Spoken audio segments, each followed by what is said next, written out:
اللهم صل على سيدنا محمد يا رب صل وسلم.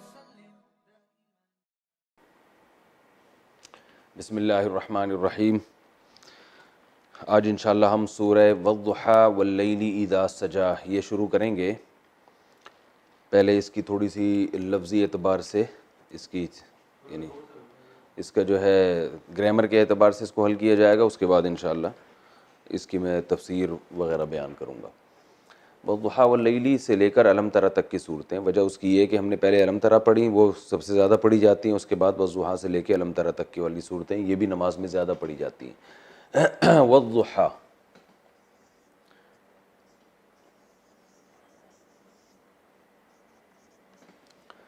دیکھیں، واو عربی میں اور کے معنی میں بھی آتا ہے اور واو قسم کے معنی میں بھی آتا ہے. جیسے عربی میں آپ نے سنا ہوگا واللہ، اللہ کی قسم. فرق یہ ہے کہ یہ جو واو قسم کے معنی میں آتا ہے نا، اس میں لفظ کے آخر میں زیر ہوتا ہے. جیسے ہم کہتے ہیں واللہ،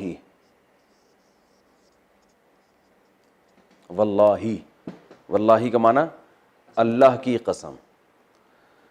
تو قرآن میں بہت ہے یہ قسمیں. والشمسی وضحاہا، والشمسی سورج کی قسم. تو والضحیٰ یہاں زیر اس لیے نہیں آ رہا کہ الف پہ کچھ آ نہیں سکتا. جیسے والضحیٰ الف ہے نا، تو الف پہ نہ زبر آ سکتا ہے، نہ زیر آ سکتا ہے، نہ پیش آ سکتا ہے. الف کسی حرکت کو قبول ہی نہیں کرتا. جیسے موسیٰ، اب موسیٰ کے آخر میں زیر کہاں لگائیں گے؟ اگر آپ کہیں موسی، تو موسی میں تو سین میں لگا دیا نا، آخری حرف تو الف ہے. تو اس لیے یہ آخر میں اس کے زیر چھپا ہوا ہوتا ہے، اس کو یوں کہتے ہیں مقدر ہے. تو والضحیٰ، ضحیٰ کہتے ہیں روشنی، صبح کو بھی کہتے ہیں، ٹھیک ہے نا. والضحیٰ چاش کی نماز کو بھی صلاۃ الضحیٰ کہا جاتا ہے، جو دن کی روشنی جب پھیل جائے. والضحیٰ قسم ہے روشنی کی. واللیل،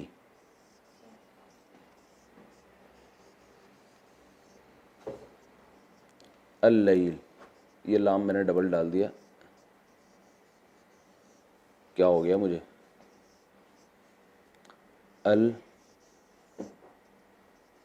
واللیل، لیل کہتے ہیں رات کو. اس یہ بھی واو قسم کے لیے. لیل کسے کہا جاتا ہے؟ رات کو. یہ والا لیل صحیح لکھا ہے، یہ غلط لکھا ہوا ہے. اللیلی، ٹھیک ہے نا. لیل کہتے ہیں کس کو؟ رات کو. تو اردو میں یہ استعمال ہوتی ہے. لیلۃ القدر کہتے ہیں نا، لیلۃ القدر، قدر کی رات. اچھا، واللیل اذا سجا، اذا کا معنی جب. سجا، سجا اصل میں تھا ساجا یا زارابا کی طرح. اس کا معنی ہوتا ہے قرار پکڑنا. واللیل اذا سجا، رات کی قسم. اذا جب وہ رات سجا قرار پکڑ لے، ساکن ہو جائے، ٹھیک ہے نا. کوئی چیز جب قرار پکڑتی ہے تو اس میں چین آ جاتا ہے نا، سکون آ جاتا ہے. تو یہ مطلب ہے واللیل اذا سجا. یہ دو قسمیں اٹھائیں اللہ نے. والضحیٰ قسم ہے چاش کی یا صبح کی قسم یا روشنی کی قسم. واللیل اور رات کی قسم. اذا سجا جب وہ قرار پکڑ لے. ما ودعک، ما کا معنی نہیں. جیسے میں نے بتایا تھا نا، ما ضربا، نہیں مارا اس نے. ودع، ودع سبح کی طرح ہے.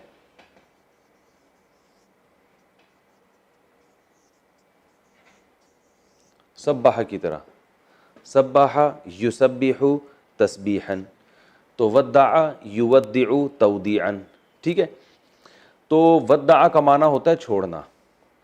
اچھا، ایک اہم پوائنٹ کی بات یہ بھی سمجھیں کہ یہ جو باب تفعیل ہے، جیسے سبح یسبح تسبیحا، تفعیل ہے نا، تفعیل.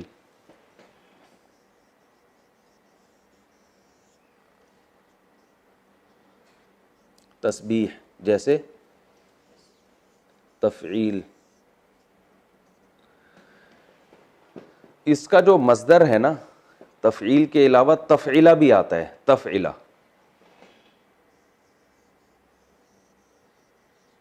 بعض دفعہ یہ تفعلہ کے وزن پر بھی آتا ہے، تفعلہ، ٹھیک ہے نا، جیسے یوم ترویہ، ترویہ ہے نا، ترویہ، اور تلبیہ، تلبیہ نہیں ہم پڑھتے لبیک کو تلبیہ، تو تلبیہ یہ اصل میں تلبین کو تلبیہ بھی پڑھتے ہیں یہ، لیکن اپنی طرف سے بنا نہیں جا سکتا، اب آپ تسبیح سے بنا دو تسبیحہ، ایسا نہیں ہے۔ بتانے کا مقصد یہ ہے کہ بعض دفعہ باب تفعیل تفعیلہ کے وزن پر بھی آ رہا ہوتا ہے، تو قرآن میں اگر تفعیلہ آ رہا ہے تو آپ سمجھ جائیں کہ یہ کون سا باب ہے، یہ تفعیل ہی ہے، اس کا ماضی فعلہ ہوگا، مضارع یفعل ہوگا، ٹھیک ہے نا۔ اور اسی طرح اس کا جو مصدر ہے وہ فعال بھی آتا ہے، فعال کے وزن پر بھی آتا ہے، ٹھیک ہے نا۔ تو تفعیلہ بھی آتا ہے، فعال بھی آتا ہے، فعال کی مثال کوئی ذہن میں نہیں آ رہی،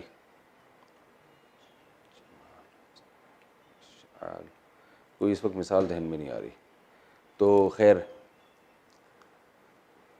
جب مثال آئے گی نا اس وقت ہی میں بتاؤں گا، یہ آپ اس کو کاٹ دیں ابھی، بس تفعیلہ ذہن میں رکھیں، ٹھیک ہے۔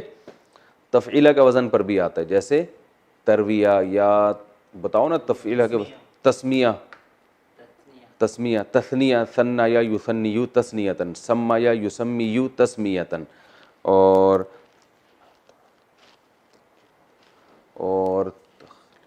تخلیہ کہتے ہیں نا، تخلیہ چاہیے، خلا یا یخلیو تخلیتن، خلا یا یخلیو تنہائی، تخلیہ، اور چلو خیر۔ تو ودع یودع تودعتن یا وداعن، ہاں فعال کی مثال اسی میں ذہن میں آ گئی، دیکھیں فعال، جیسے ودع یودع وداعن، وداع، ٹھیک ہے۔ تو وداع بھی باب تفعیل کا مصدر آتا ہے، یعنی باب تفعیل کا مصدر تفعیلہ بھی آتا ہے اور فعال بھی آتا ہے، یہ دونوں آتے ہیں۔ تو یہ بس اس لیے بتا دیا کہ وداعی پروگرام کہتے ہیں نا، اور الوداع، الوداع بھی ہوتا ہے نا، الوداع جو ہے نا یہ وادع یوادع سے ہے۔ میں نے بتایا تھا باب مفعلہ جیسے مضاربہ یا مقاتلہ، مقاتلہ آتا ہے، قتال بھی آتا ہے نا، باب مفعلہ کا مصدر فعال بھی آتا ہے، تو الوداع یہ ہے موادعہ سے، الوداع موادعہ، موادعہ اس کا معنی ہوتا ہے چھوڑ دینا، تو الوداع کا معنی بھی چھوڑ دینا۔ جمعۃ الوداع ہوتا ہے نا، جمعۃ الوداع کو اس لیے کہتے ہیں کہ یہ اب چھوڑ کے جا رہا ہے رمضان ہمیں، تو وہ جمعہ جس میں رمضان ہمیں چھوڑ کے جا رہا ہے، آخری جمعہ، کہتے ہیں الوداع کرنے کے لیے ہم وہاں جا رہے ہیں، ایئرپورٹ پہ جا رہے ہیں، الوداع کا مطلب چھوڑنے جا رہے ہیں۔ تو وداع بھی آتا ہے، ودا، ودا باب تفعیل ہو جائے گا، پیچیدہ بحث ہے، سمجھ میں آئے ٹھیک ہے، نہیں آئے تو بھی ٹھیک ہے، بس اتنا یاد رکھنا ہے آپ نے، یہ جو اہم چیز جو ہے نا ہماری ودع، یہ کس سے نکلا ہے؟ سبح سے، اس کا معنی ہوتا ہے چھوڑ دینا، تو ما ودع کا لگا دیں گے آخر میں آپ کو، ما ودع کا نہیں چھوڑا آپ کو، ربو کا آپ کے رب نے، ربو کا، وما قلا، ما کا معنی نہیں، قلا اصل میں تھا قالا یا، کیا تھا؟ قالا یا، ضربہ کی طرح، یہ اردو میں استعمال نہیں ہوتا، اس کا معنی ہوتا ہے چھوڑ دینا یا ناراض ہونا۔ یہ ان چند الفاظ میں سے ہے جو اردو میں استعمال نہیں ہوتے، یہ دیکھیں یہ ودا سب اردو میں استعمال ہو رہے ہیں۔ وما قلا، اور نہیں ناراض ہوا، قلا کا معنی ناراض ہونا، ما ودعک ربک وما قلا۔ آگے وللآخرۃ، آخرت کا معنی آخرت، ٹھیک ہے، آخرت بھی لفظ کیا ہے، یہ ہے ضاربتن کی طرح، ضاربتن کا معنی ہے مارنے والی، تو آخرتن آخر میں آنے والی، تو وہ زندگی جو آخر میں آنے والی ہے اس کو کیا کہتے ہیں؟ آخرت کہتے ہیں، ٹھیک ہے۔ للآخرۃ، لام یہ لگتا ہے تاکید کے لیے،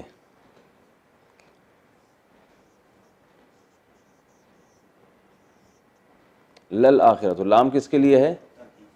تاکید کے لیے، یعنی ضرور آخرت.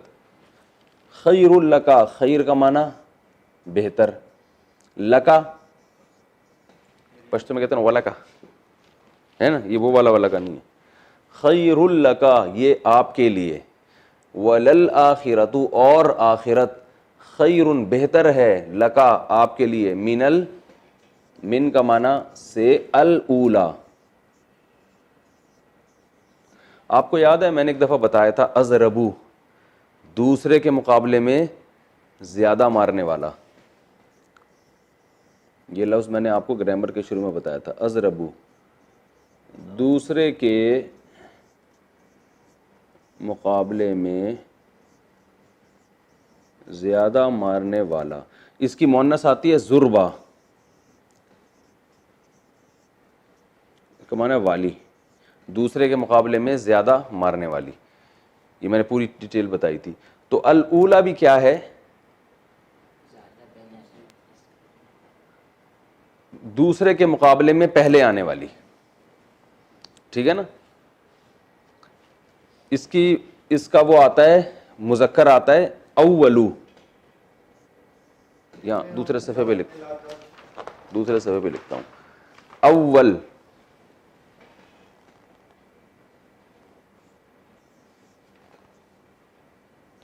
پہلے ویسے لکھتا ہوں اولو. ازربو کی طرح ہے کہ نہیں ہے؟ ازربو دوسرے کے مقابلے میں زیادہ مارنے والا، اولو دوسرے کے مقابلے میں پہلے آنے والا. ٹھیک ہے نا. اولو کو پڑھا ایسے جاتا ہے اولو، یعنی واو پہ تشدید ڈال دی جاتی ہے، ادغام کر دیا جاتا ہے. اولو دوسرے کے مقابلے میں پہلے آنے والا، جیسے ازربو. اور ازربو کی مؤنث آتی ہے زربا، تو اولو کی آئے گی اولا.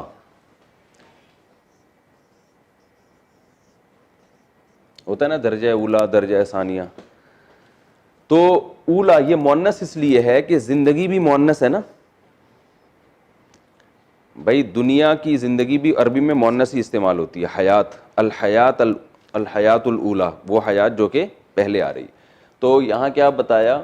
ولل آخرت اور آخرت، خیر لکا آپ کے لیے بہتر ہے، من الاولا اس زندگی سے جو پہلے آنے والی ہے، یعنی دنیا سے.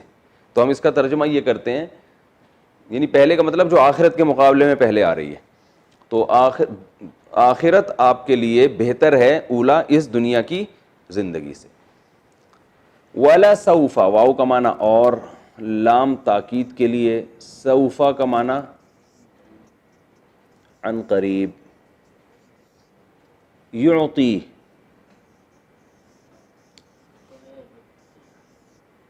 یعطی کا، یہ اصل میں تھا یعطیو. واسع خان، تم نے پہلے سے صرف پڑھی بھی ہے؟ نہیں پڑھی بھی نا. ابھی سمجھ میں آ رہی ہے؟ نیچے کمنٹس میں آپ کے بارے میں بھی لوگوں نے لکھا ہوا ہوتا ہے، بس دیکھ لینا کیا لکھا ہوا ہوتا ہے. یعطیو یکرمو کی طرح، عطا سے نکلا ہے، عطا کرتا ہے. تو یعطیو آخر میں یا آ رہا ہے تو وہ میں نے بتایا تھا چینج ہو جاتا ہے. تو یعطیو کو یعطی کر دیا. وَلَسَوْفَ اور عن قریب، یعطی کا عطا کرے گا آپ کو، یعطی کا ربو کا آپ کا رب.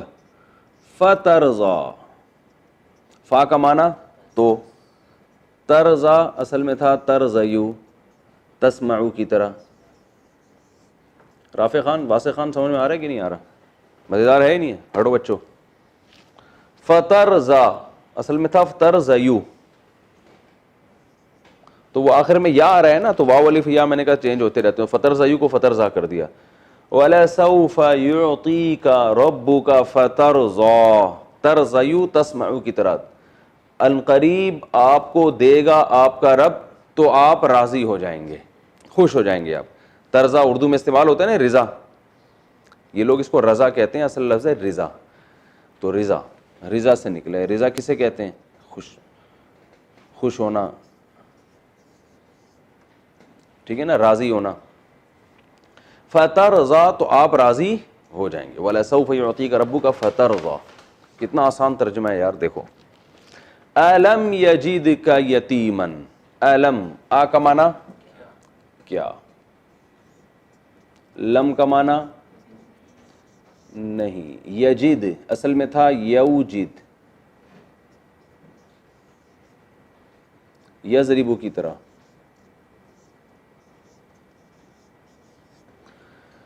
یوجدو، یوجدو تو واو ہے نا، واو الف یا، تو میں نے کہا یہ اس میں چینجنگ ہو سکتی ہے، تو یوجدو کو بنا دیا یجدو.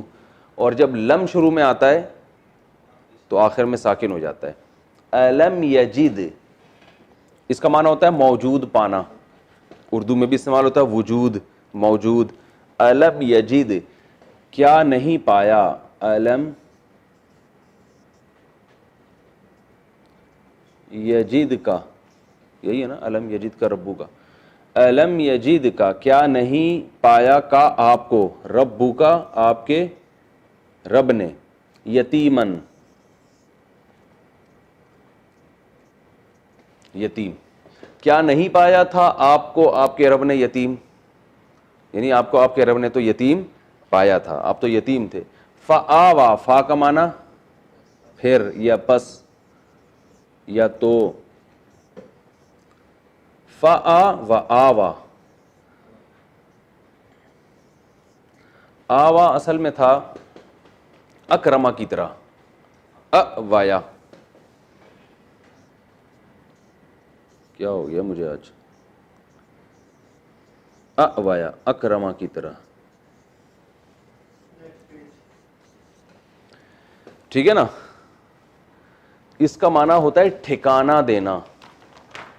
آوا کا کیا معنی ہے، ٹھکانہ دینا. اردو میں بھی بتاتا ہوں کیسے استعمال ہوتا ہے. ٹھکانہ پتہ ہے کسے کہتے ہیں، ٹھیا ٹھکانہ کہتے ہیں. آج کل آپ کا ٹھیا ٹھکانہ کہاں ہے بھائی. تو ٹھکانہ دینا کسی کو اردو میں استعمال ہوتا ہے مأوا. ماوا جامع رشید کا بھی ایک یتیم خانہ ہے المأوا کے نام سے، مأوا ہوم، مأوا ٹھکانہ. اور بھی اردو میں استعمال ہوتا ہے یار یہ. ایک تو گٹکا ماوا ہوتا ہے، وہ والا ماوا نہیں. اچھا اس سے بھی عقل ٹھکانے میں آ جاتی ہے نا.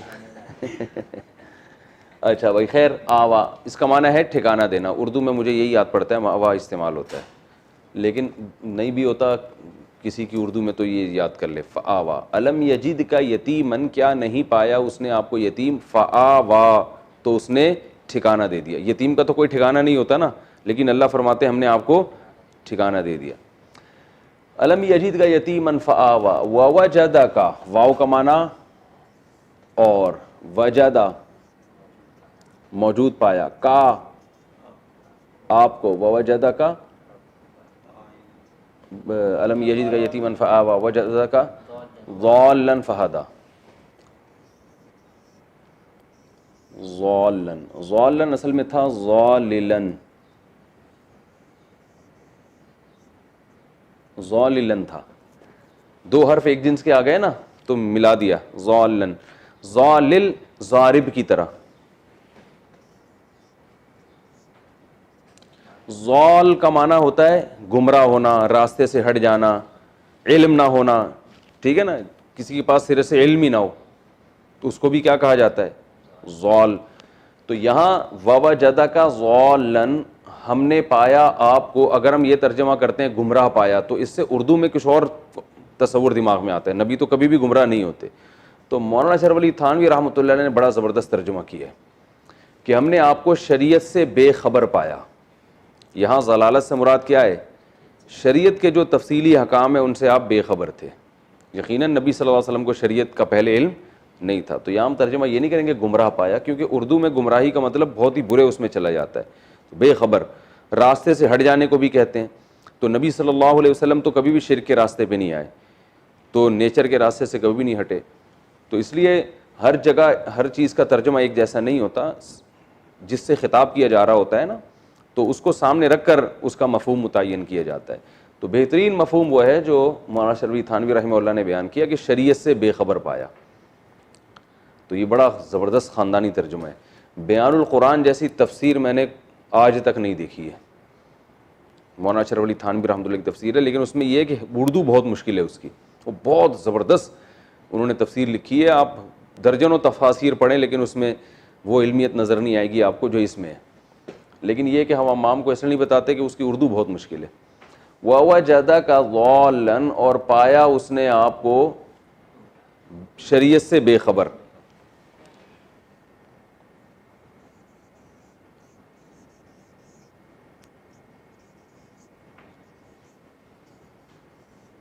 فَهَدَى فا کا معنی اور ہدا ہدایہ سے ہدایت دینا. تو اس کا ترجمہ کیا اصل میں ہدایت دینا.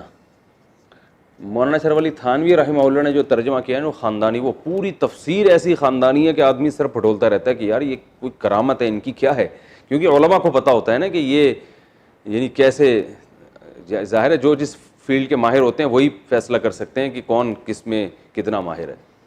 تو انہوں نے ترجمہ کیا ہے کہ وَوَجَدَكَ ضَالًّا اللہ نے آپ کو شریعت سے بے خبر پایا, فَهَدَى باخبر کر دیا. شریعت سے بے خبر پایا سو باخبر کر دیا. ٹھیک ہے نا. اب اگر ہم یہاں ترجمہ کرتے ہیں اس نے آپ کو ہدایت دی, تو اسے بھی لگتا ہے کہ پہلے آپ گویا گمراہ تھے, حالانکہ پیغمبر نبوت سے پہلے بھی گمراہ نہیں ہوتے. تو یہاں گائیڈنس سے مراد ہے شریعت کی جو تفصیلی احکام ہیں ان کی طرف ہم نے گائیڈنس کی. وَوَجَدَكَ ضَالًّا اور اس اللہ نے آپ کو شریعت سے بے خبر پایا, فَهَدَى تو شریعت سے باخبر کر دیا. فَهَدَى سو باخبر کر دیا.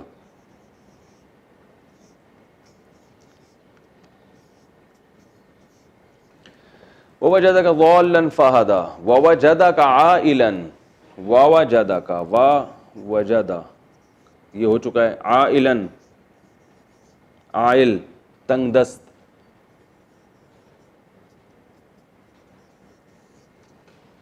دیکھو اہل و عیال کا لفظ اردو میں استعمال ہوتا ہے نا. عیال کسے کہتے ہیں؟ جو آپ کے محتاج ہوں. اہل و عیال کہتے ہیں نا, یہ میرے اہل و عیال ہیں. ان کو عیال اس لیے کہتے ہیں کہ یہ سب عائل ہوتے ہیں. کیا مطلب؟ یہ ابا کے محتاج ہوتے ہیں. آپ ان کو کھلاؤ گے تو کھائیں گے, ورنہ آرام سے بیٹھے رہیں گے. ٹھیک ہے نا. تو اہل و عیال جو آپ پر ڈیپینڈ کرتے ہوں ان کو اہل و عیال کہا جاتا ہے. عیال تو اللہ فرماتے ہیں وَوَجَدَكَ عَائِلًا اللہ نے آپ کو عائل پایا, یعنی مطلب یہ تھے کہ آپ خود مستغنی نہیں تھے, آپ کے پاس خود پیسے نہیں تھے, تو خود آپ محتاج تھے, مسکین تھے. اس کا ہم ترجمہ با محاورہ یوں بھی کرتے ہیں کہ آپ کو اس نے مسکین پایا, غریب پایا.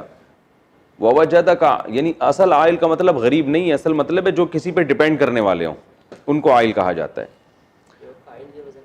ہاں فائل کے وزن پر ہے نا. عائل ڈیپینڈ کرنے والا, کسی اور پر ڈیپینڈ کرنے والا. تو وَوَجَدَكَ عَائِلًا اللہ نے آپ کو مسکین پایا. اس کا ہم با محاورہ ترجمہ جو کرتے ہیں نا, کیونکہ جو ڈیپینڈ کرتا ہے وہ مسکین ہی ہوتا ہے. وَوَجَدَكَ عَائِلًا فَأَغْنَى اغنایا.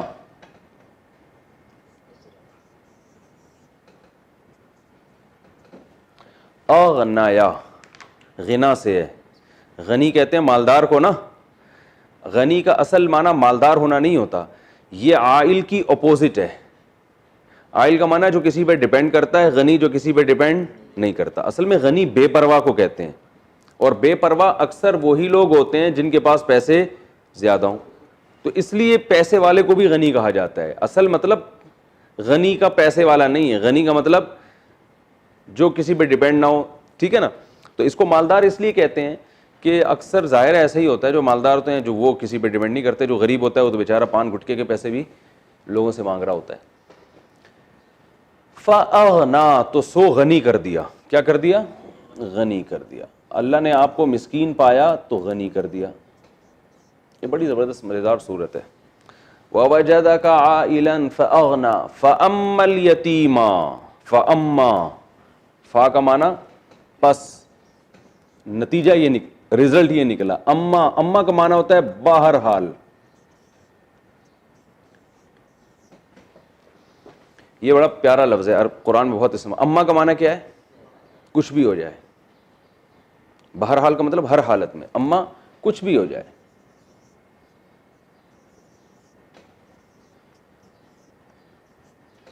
اردو میں استعمال ہوتا ہے, اردو میں بہرحال.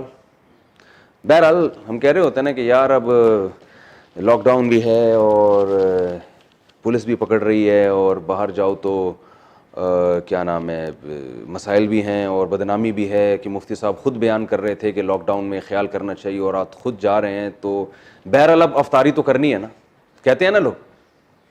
اب یہ تو نہیں کہ لاک ڈاؤن کی وجہ سے ہم کھانا ہی نہ لے کر آئیں، بہرحال انڈے تو لے کر آنے ہی ہے نا. بہرحال کا مطلب ہر حالت میں چاہے لاک ڈاؤن کھلے یا نہیں کھلے. اب یہ تو نہیں کہ ہم کھانا ہی نہیں کھائیں گے، صحیح ہے نا، یہ تو نہیں کہ ہم راشن ہی نہیں آئے گا گھر میں. کرفیو لگا ہوا ہے، بہرحال اب کرفیو کا یہ مطلب تو نہیں ہوتا کہ ہم جناب وہ گھر میں یعنی قحط سے مر جائیں. تو بہرحال ایسے موقع پر استعمال ہوتا ہے. انگلش میں کیا کہتے ہیں اس کو؟ انگلش میں بھی تو استعمال، ہر زبان میں استعمال ہوتا ہے بھائی. انگلش میں جب آپ بات چیت کرتے ہو تو کیا کہتے ہیں یار، یہ تو بہت زیادہ استعمال ہونے والے، تو ہر زبان میں استعمال ہوتا ہے نا. یہ کیا پڑھا کیا ہے یار تم نے؟ یہی حشر اس کا بھی کرو گے گرامر کا جو تم نے انگلش کا حشر کیا ہے. واسع خان، واسع خان کے بارے میں لوگ پوچھ رہے ہوتے ہیں، میرا بھانجا ہے، سگا بھانجا ہے واسع خان، اور انہوں نے ہوم اسکولنگ کی ہے. لیکن ابھی نہیں بتانا چاہیے تھا، بدنام ہو جائیں گے، بولیں گے ہوم اسکولنگ کی ہے جس وجہ سے انگلش کا حال ہے. انگلش بہت اچھی ہے ان کی. اما، اما کا معنی بہرحال کچھ بھی ہو جائے. اما الیتیما فلا تقہر، بہرحال یتیم جو ہے نا، فلا، فا کا معنی تو، لا کا معنی نہیں، لا تقہر، اینی وے. یہ تو بہت زیادہ استعمال ہوتے ہیں ہر زبان میں لفظ یار، لا تقہر. لیکن یہ اینی وے اما کا ترجمہ پوری طرح نہیں بنتا. اما کا تو معنی پورا پورا ہوتا ہے کچھ بھی ہو جائے، ٹھیک ہے نا. لا تقہر، قہر کہتے ہیں غالبانہ، قہار نہیں ہے، غالبانہ کسی پر. لا تقہر، یہ لا تضرب کی طرح آرڈر کا صیغہ نا، نہیں، لا تضرب یہ کام مت کرو، تو لا تقہر غالب مت آؤ اس کے اوپر. اما الیتیما، بہرحال یتیم، فلا تقہر تو آپ اس پر غالب نہ آئیں، ٹھیک ہے نا.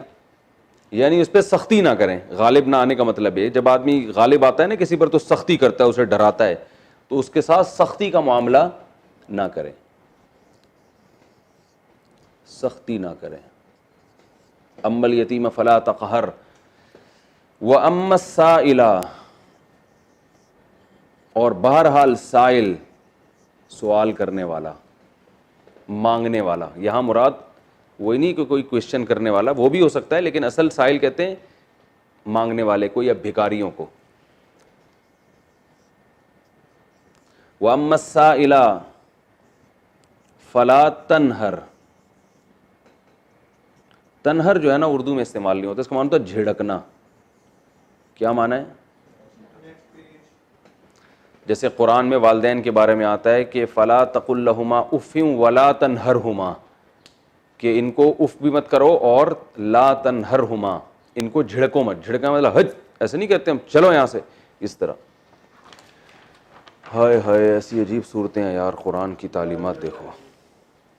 فَأَمَّا الْيَتِيمَ فَلَا تَقْهَرْ، یتیم کو، یتیم پر غالب نہ آئیں یعنی اس پہ سختی نہ کریں. وَأَمَّا السَّائِلَ فَلَا تَنْهَرْ، اور مانگنے والے کو جھڑکیں مت.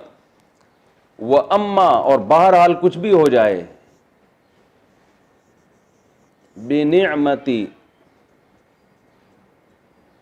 یہ نعمت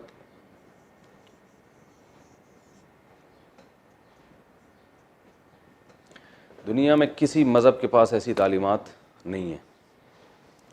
وَأَمَّا بِنِعْمَتِ رَبِّكَ، اور اپنے رب کی نعمت کے ساتھ، یعنی نعمت کے ساتھ کا مطلب یہی ہے کہ اس کے ساتھ کیا کریں، فَحَدِّثْ،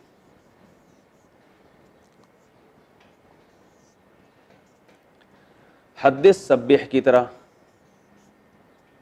میں نے امر بنانے کا طریقہ بتایا تھا نا، یسبحو سے کیا کریں گے، یا گرا دیں گے، آخر کو ساکن کر دیں گے. تو تحدثو سے شروع میں تا گرائی، آخر کو ساکن کر دیا. حدث بیان کریں، حدث یحدث، تحدیثاً کا معنی بیان کرنا.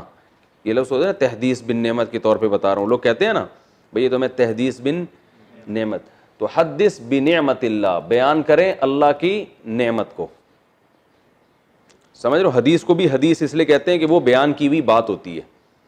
جیسے شریف میں نے بتایا تھا نا، فعیل کا وزن مفعول کے معنی میں بھی آتا ہے. بھائی میں نے بتایا تھا نا کہ جیسے قتیل مقتول کو قتیل بھی کہتے ہیں، تو محدوث کو حدیث بھی کہتے ہیں. وہ چیز جو بیان کی جائے وہ کیا کہلائے گی؟ حدیث. فحدث اما بنعمت ربک، پس اپنے رب کی نعمت کو حدث بیان کریں آپ. یہ پوری صورت ہو گئی ہماری. کتنا ٹائم رہتا ہے؟ ابھی تو ہے، پوری ہو جائے گی تفسیر انشاءاللہ اس کی. بہت زبردست دلچسپ صورت ہے یہ. سارے اس قرآن کی صورتیں ہی دلچسپ ہیں، لیکن یہ الگ ہی انداز ہے اس کا.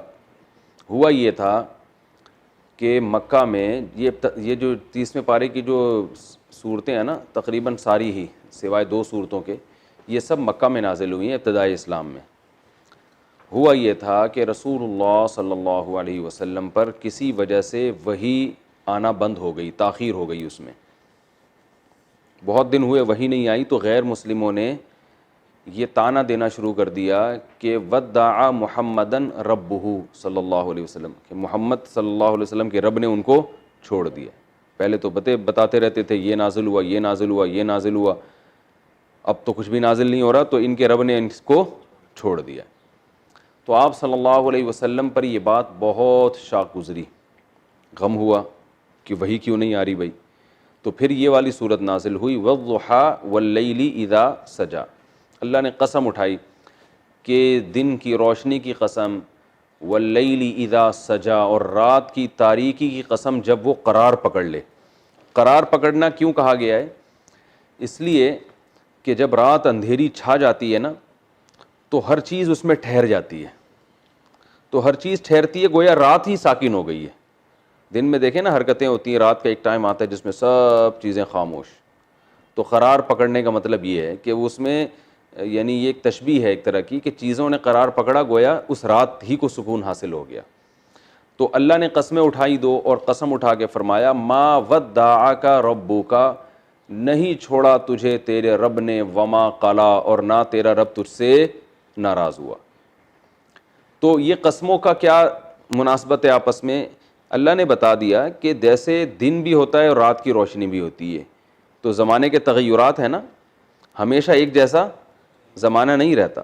اللہ چاہتا ہے ایسی چڑھتی ہوئی دھوپ، اور 12 گھنٹے میں کیا ہوتا ہے؟ ایک دم گھپ اندھیرا. تو جس طرح روشنی کے ساتھ اندھیرے بھی ہیں، تو ایسے ہی وحی کے ساتھ خاموشی بھی ہے. آپ پر وحی کبھی آئے گی اور کبھی نہیں آئے گی، یہ تغیرات ہیں. تو وحی کا نہ آنا یہ اندھیرا ہے، اس میں روشنی نہیں مل رہی نا. تو جو اللہ رات کے اندھیرے میں روشنی چھین لیتا ہے، تو وہ دوبارہ صبح بھی تو لے کر آتا ہے نا، وہی پھر روشنی دے بھی دیتا ہے. تو اللہ نے آپ سے وحی کی روشنی وقتی طور پر چھینی ہے، تو یہ وقتی طور پر ہے، وہ دوبارہ وحی نازل کر کے آپ کے ذریعے سارے جہاں کو ہدایت کے نور سے روشن کر دے گا. تو یہ بڑی خوبصورت مناسبت ہے اس میں. اس کو کہتے ہیں قسم اور جواب قسم. جواب قسم کہتے ہیں جس چیز پہ قسم اٹھائی جا رہی ہے اس کو جواب قسم کہتے ہیں، اور وہ جو قسم ہے اس کو قسم کہتے ہیں. تو قسم اور جواب قسم میں مناسبت ہوتی ہے، ٹھیک ہے نا، کہ کوئی یعنی گویا قسم وہ دلیل بن رہی ہوتی ہے اس جواب قسم پہ. تو اللہ نے فرمایا سورج کی روشنی کی قسم اور رات کی تاریکی کی قسم، جب وہ چھا جائے، تیرے رب نے نہ تجھے چھوڑا اور نہ وہ ناراض ہوا. کچھ بھی نہیں ہوا ہے. یہ تو تغیرات ہیں جو مصلحت اور حکمت کی وجہ سے ہوتے رہتے ہیں. ما ودعک ربک وما قلا. اور باقی نبی صلی اللہ علیہ وسلم کو یہ بتایا کہ آپ جو غمزدہ ہو رہے ہیں، کہ یہ تانے دے رہے ہیں آپ کو اور پریشان کر رہے ہیں، تو غمزدہ اس لیے نہ ہوں کہ یہ دنیا کی آزمائشیں ہیں. آخرت آپ کے لیے اس دنیا سے بہتر ہے. یعنی جب دنیا سے آپ جائیں گے تو یہ ساری آزمائشیں آپ کی ختم ہو جائیں گی.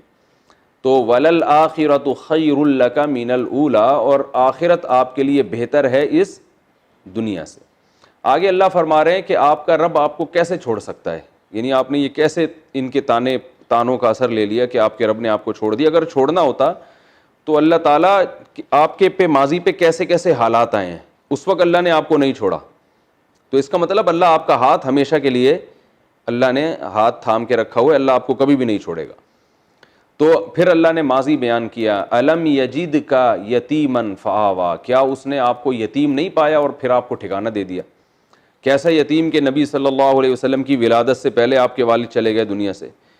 پھر جب آپ پیدا ہوئے تو 6 سال کی عمر میں، بعض روایتوں کے مطابق 8 سال کی عمر میں آپ کی والدہ کا انتقال ہو گیا، تو ابا سے بھی محروم، والد سے بھی محروم اور والدہ سے بھی. اب اس ایسے بچے کو کون عزت دیتا ہے؟ لیکن اللہ نے انتظام کیا آپ کے دادا کے ذریعے. دادا کے دل میں محبت ڈال دی، شفقت ڈال دی، انہوں نے اپنا سگا بیٹا سمجھ کے آپ کو پالا اور بہت خیال کیا کرتے تھے. عبد المطلب ہر جگہ جو ہے نا وہ آ کے کھڑے ہو جایا کرتے تھے نبی صلی اللہ علیہ وسلم کے دفاع میں. لیکن چند ہی سالوں میں دادا کا بھی انتقال ہو گیا. تو کتنا غم لگتا ہے نا انسان کو کہ میری تو نہ ماں رہی، نہ میرے باپ رہے، اور نہ میرے دادا رہے جو اتنی محبت کرتے تھے. لیکن اللہ نے اس کا آلٹرنیٹ ابو طالب کو پیدا کی، ابو طالب کی کسٹڈی میں دے دیا. اور جو ابو طالب آپ کے چچا تھے وہ بھی آپ سے ایسے ہی محبت کیا کرتے تھے جیسے دادا.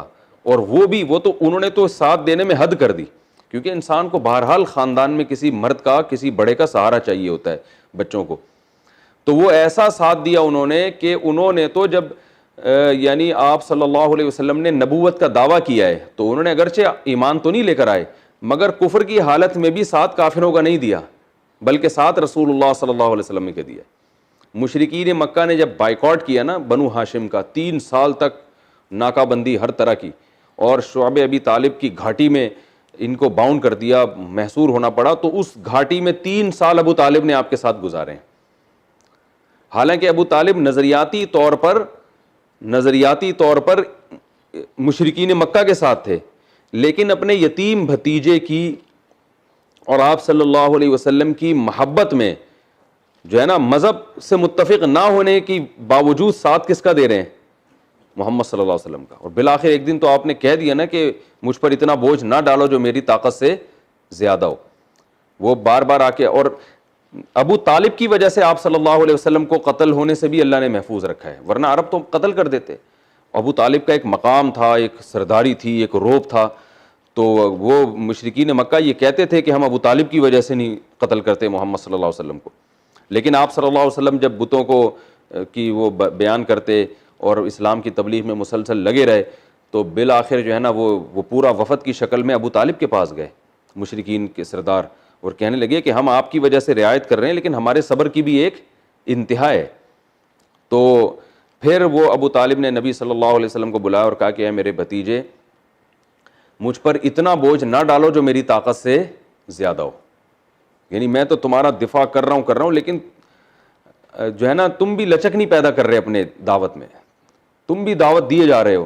تو اس موقع پر نبی صلی اللہ علیہ وسلم نے فرمایا اگر یہ میرے ایک ہاتھ پہ چاند اور ایک ہاتھ پہ سورج بھی رکھ دیں تو میں اپنی دعوت سے باز نہیں آؤں گا. اس کے بعد بھی ابو طالب نے کہا میں جب تک زندہ ہوں تمہارا ساتھ دوں گا. تو یہ ہے کہ الم یجد کا یتیما فآوا، اللہ فرماتے ہیں آپ یتیم تھے، ہم نے آپ کو ٹھکانہ دیا.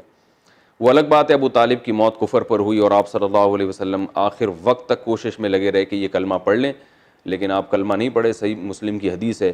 اور انہوں نے کہا کہ ایک دفعہ کلمہ پڑھ کے میری آنکھیں ٹھنڈی کر دیں تاکہ میں آخرت میں آپ کی سفارش کر سکوں.